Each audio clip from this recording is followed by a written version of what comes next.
All right, back again. We got Larry here. Larry's no stranger to hard work and manual labor.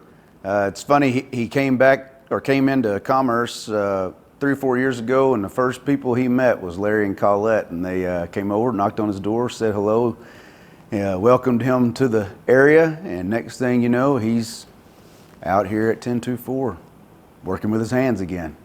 Let's get into it. There's a lot of information overload for me just in that one day that's what I was telling Galen too, is I kind of want to come back out here with you guys for a couple of days and just ride with y'all and see what y'all do day in and day out, because that will too help build the content and the structure of what the life is like here on the cattle side of 1024, because it's a lot. Oh yeah. But we're just now starting to dive into it from a social media standpoint. Oh yeah, that's one thing I was I saw all this stuff on Instagram. I thought, man, what about the cattle side? I said, because Galen, he's very good. And when I first worked with him, I said, man, I sure do appreciate you bringing and keeping the horses into this. Yeah. Because a lot of nowadays they do away with the horses because it's easier just soak them up or call them up, or four-wheeler or something like that. Keeping it still, Traditional. Yep. So that's and Colette and Larry, they don't mind, and they enjoy seeing that. Yeah. So that means a lot, because I guess I'm old-fashioned. So. No, but and I told Galen too. I was like, it's a pretty neat culture that you guys still have here with the horses being able to go ride and work it like that. That way has kind of gone in the wind for most places. So it's super cool to see that y'all are still doing it here. Yeah, it's because society and the cities moving in, and people are. I was telling Galen the other day, what's sad is I don't see any younger generation coming in to take their father's or grandfather's spot. And you see a lot of these places getting sold up in 5-acre increments. Yep. So it's kind of sad. It's just like we're living in the days that this eventually won't exist. It won't exist. Yeah, exactly. So I wanna cherish it and take it and enjoy it while I'm here. Yeah, Being for sure. 47 years old, I can't always do this. Yeah. But, anyways. And you've been here for how long? 8 months. Okay.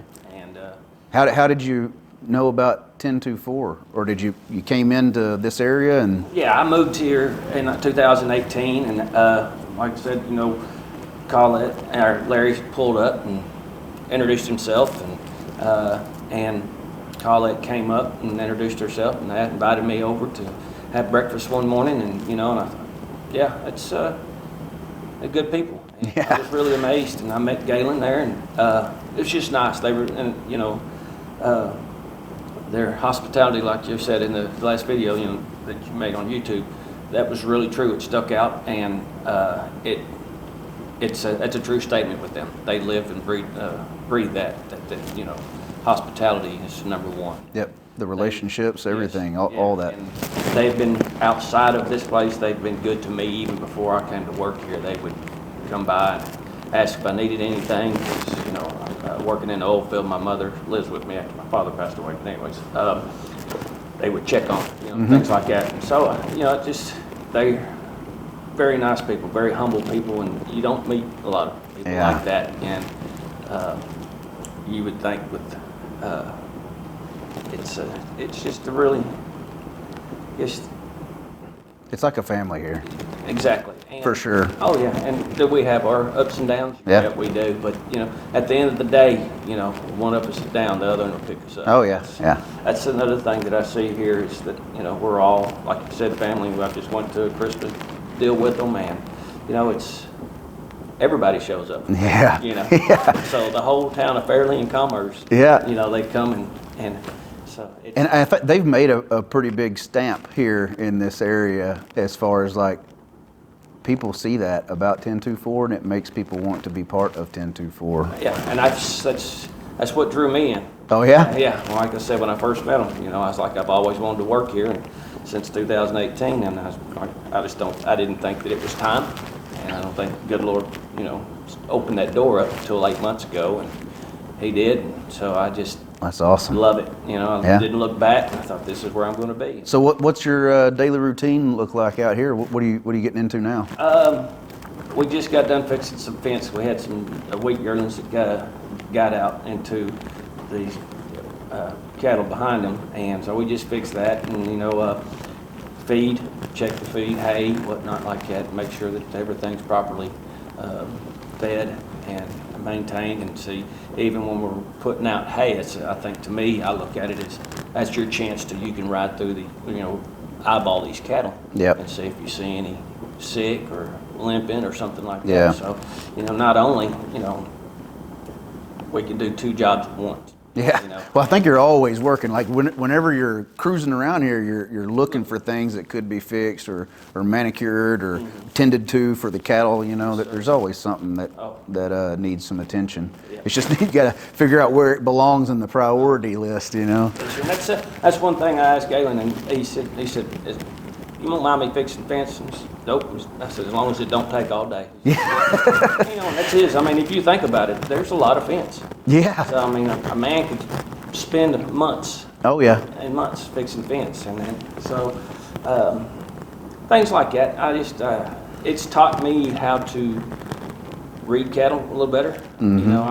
My job prior to coming here, we just day worked, went and caught cattle that got out, or go pen someone's cattle, to doctor or work them. Yeah. And it just, you didn't ask no questions. It was just routine. But being here, this is another level of cattle, And, Oh yeah. How they, what bulls, keeping records, what bulls are on what cattle, and things like that, and what you give them, and medicine-wise, what does what. It's a very eye-opener. It's made me think a lot more about what we're doing here, what all goes into producing, I would say, one of the best cattle breed in this area. Oh, for sure, yeah. And then Larry and Colette are thinking years from now with this. Like their vision is always way ahead of everybody else, So they're prepping this for this to potentially be where everybody comes for beef. That's the plan. Yeah. So putting the attention to detail that they put into things from how they were raised and how they've done business their entire lives into the hunting side, then moving it into the cattle side, and now putting all this attention to detail into the cattle side, then produces this lengthy establishment of, if you want cattle, you get it from 1024, you know? Yeah. And if you want good quality meat. Exactly. And, I mean, what we feed them is good quality feed from what I see, and I don't see any residuals, like they're eating it, consuming it, and it's staying in them. They're processing. Yeah, I think Galen said, because Larry goes out and feeds in the mornings and stuff, and he's like, sometimes, Larry will, he'll dump some extra out there, if he feels like he needs to do it, and it all gets ate up. I'm a firm believer, I mean, feed them. You take care of Mother Nature, it'll take care of you. Yeah. You feed your cattle will take care of you. Yeah. So, and I see that in this at this ranch. It's like I said, I'm very humble and very blessed, and I don't plan on going anywhere. Yeah. They kick me out. No. As in I'm getting too old. I think you're too hard of a worker to kick anybody anywhere. But and I think they do a good job of bringing in quality folks, and the expectation of work is probably higher than most places that any of us would ever work at, only because they want great things to happen, but they also want great things to happen for you and reward you for doing great things. So like there's definitely. They put the value in.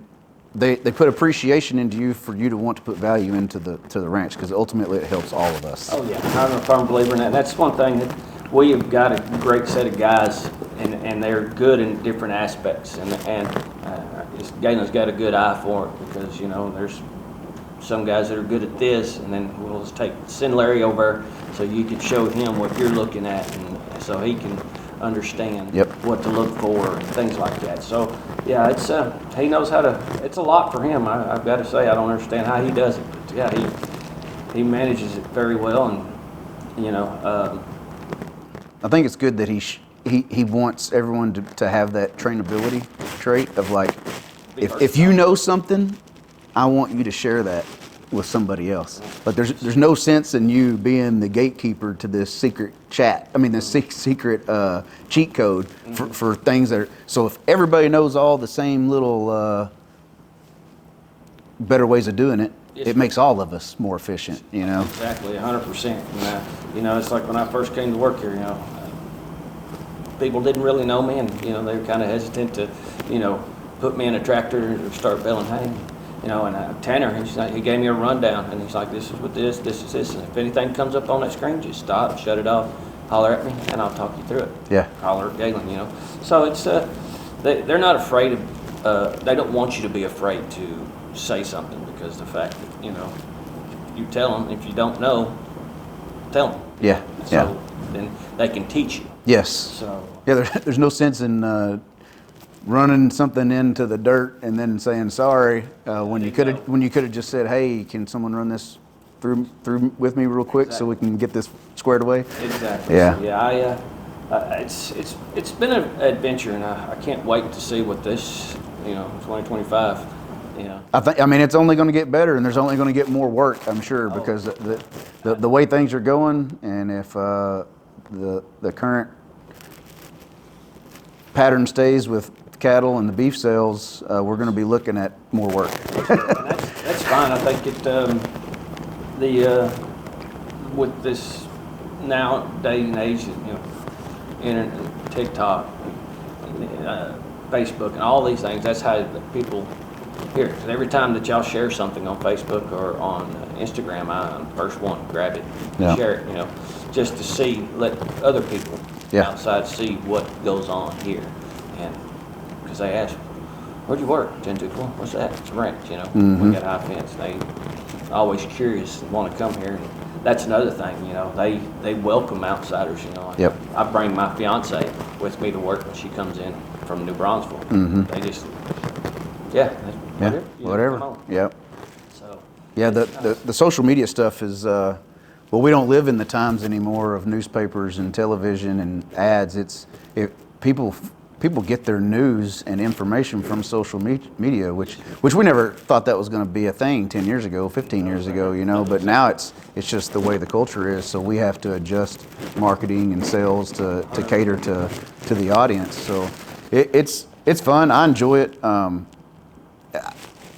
I told Colette this when we sat down with them too, though, like, I do a little bit more too on my end than what is required of me or expected of me, only because I too want to see this place succeed, and because my name's attached to this too now, my company, and I want everything but good to come out of all of this, you know. So when she brought up this wanting to do this interview series, I was like, oh man, 100% I'm on board, because I think it's important that people from social media or people that ask, like, what is 1024? Yeah, they can go see a ranch page and they can go see photos and videos of all these animals and stuff, but what they haven't been seeing over the past 4 or 5 years is the people behind all this that are making it happen, right? And like, without the people, none of this can happen, and Colette fully understands that. So she's like, get as many of the guys in there you can to talk about 1024, their place here, what's going on, good and bad, and just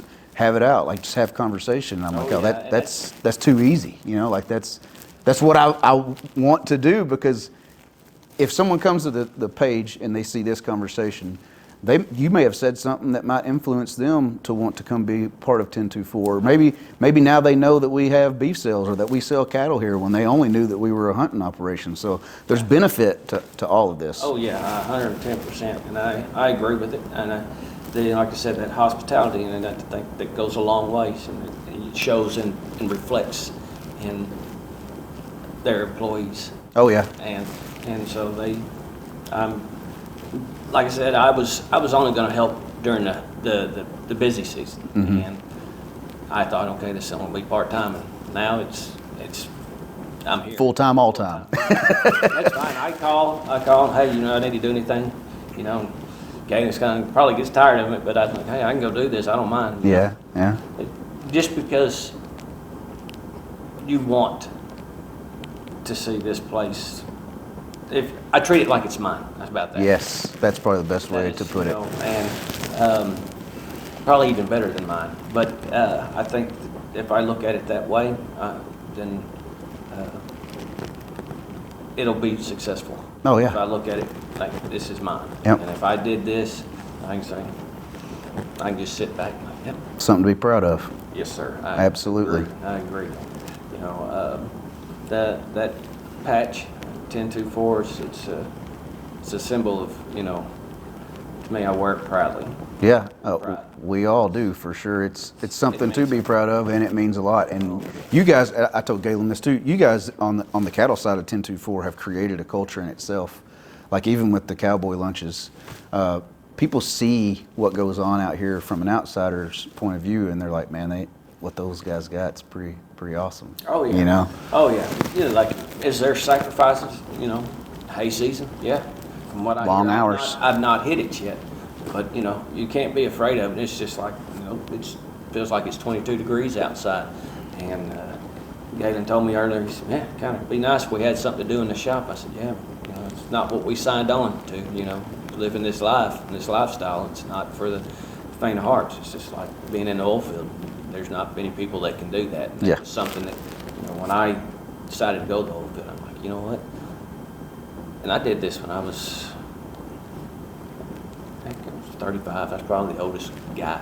Anyways, and yeah, just knowing that you can do it, deal with the weather, environment, and things, adapt to it. I think it takes a different type of breed. Yeah, it Love takes and some passion. grit. Yeah, yeah, you got to be willing to put up with the weather to do any of this stuff. Yes, sir. Yes, And if you get sick, most of the time you're still working. oh yeah. Because there's stuff to do. You know, you you got to. just push through it. Yeah. And that's another thing too, you know. I mean, when somebody and guys around here do see, you know, like, hey, this guy's struggling. Hey, you need some help, and it does not matter. Somebody says, hey, let's go hook the trailer, or Gang goes, Larry, go hook the trailer up. There's about 6 people.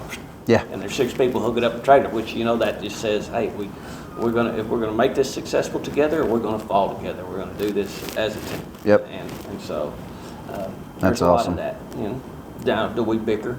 But we're a family. We're not brothers and sisters. Yeah. We're going to. Yeah. You know. You're going to give each other a hard time when Oh. you do something or say something It's just stupid. Like, it's like Chris. You know, Yeah. You know, are you gonna sing?